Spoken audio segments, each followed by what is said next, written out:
Kia ora team, Jesse here from DVO New Zealand. Been a while since we made one of these videos, about a 3-year hiatus.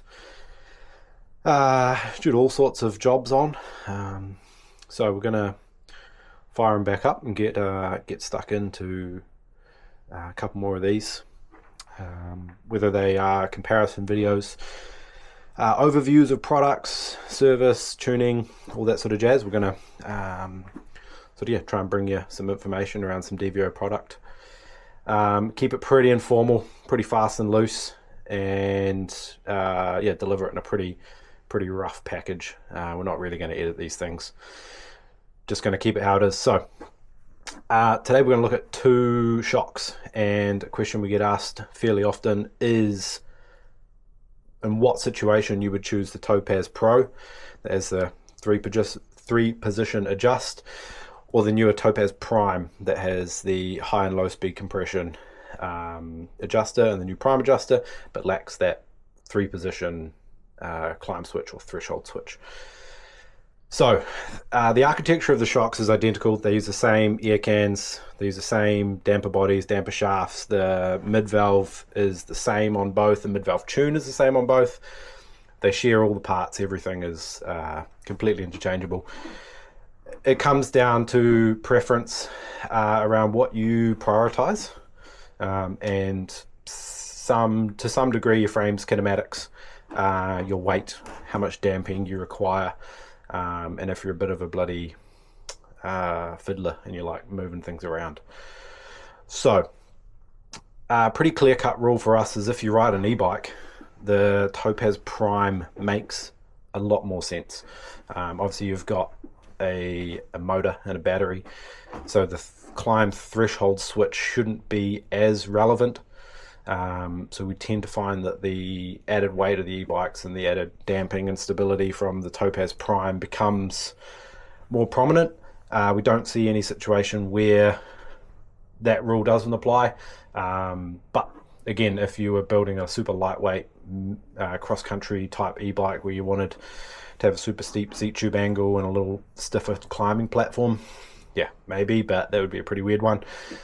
The only sort of rule where we see the Pro become much more valuable is if you have, say, a bike with a really low starting anti-squat value and it does bob around quite a bit, and you get a bit of pedal bob, or you ride sort of quite steep consistent fire roads and things like that, then that threshold switch might be something that is more worthwhile.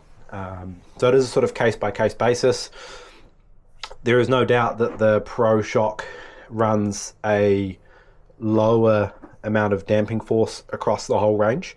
Even with the Prime adjusters fully open and fully stock with like Motorex 4-weight oil at 400 millimeters per second, it's about double the damping force of that shock fully open, and that's sort of across the whole speed range. We see a lot more damping force out of these. So if you are running quite a high leverage frame, or you're a heavier rider who likes to charge pretty hard and you're looking for that, we would tend to push you towards the Prime shock. Again, the Pro shock, if you're a much lighter weight rider or you're in a really low leverage frame and the lower damping force is something that's interesting to you and you sort of want to go down that route, then the Pro shock tends to be a little bit better. We do have the ability to detune the Prime adjuster on the base valve a little bit, so we can make that thing back off and get it closer to the original damping range of the Pro shock. And likewise, we can boost the mid valve on this thing up to get it a little bit closer again. But they are two shocks that are doing two fairly different things, and have a slightly different characteristic. We've tested both with sort of more recreational riders like myself, as well as sort of professional riders that race EWS. And for the EWS races, basically all of them are on the Prime shock.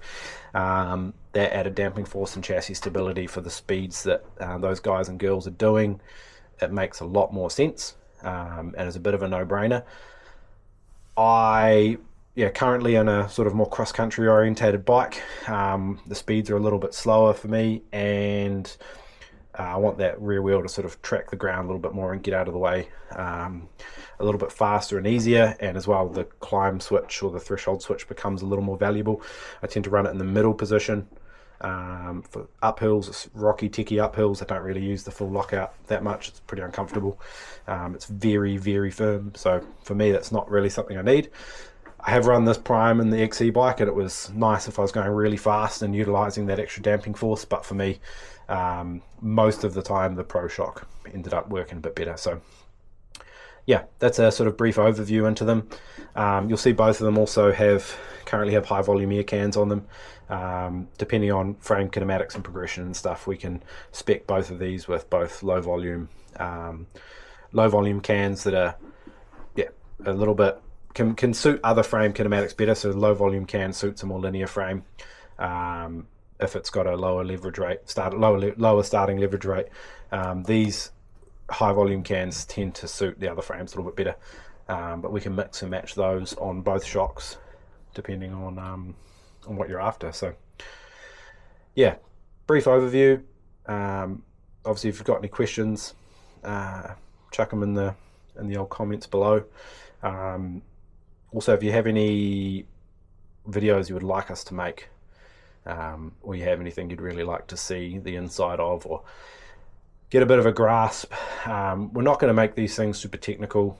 We're not going to go into the details that their engineering and R&D team have to go into and bore you with those. We're not gunning for the 1% of people that sort of care about that stuff and froth over that stuff. There's other platforms for that. We're going to keep this stuff pretty simple and pretty in line with the priorities that we have, which is giving you guys information on the difference between the products, what they would be used for, and the pros and cons of our offerings at DVO. So yeah, check those comments in the bottom. Give us any suggestions you have, and let's see if YouTube auto populates the subtitles and whether or not it understood me this time, because last time apparently my English is pretty rubbish. So see how we got on. Cheers team, and we'll see you at the next one.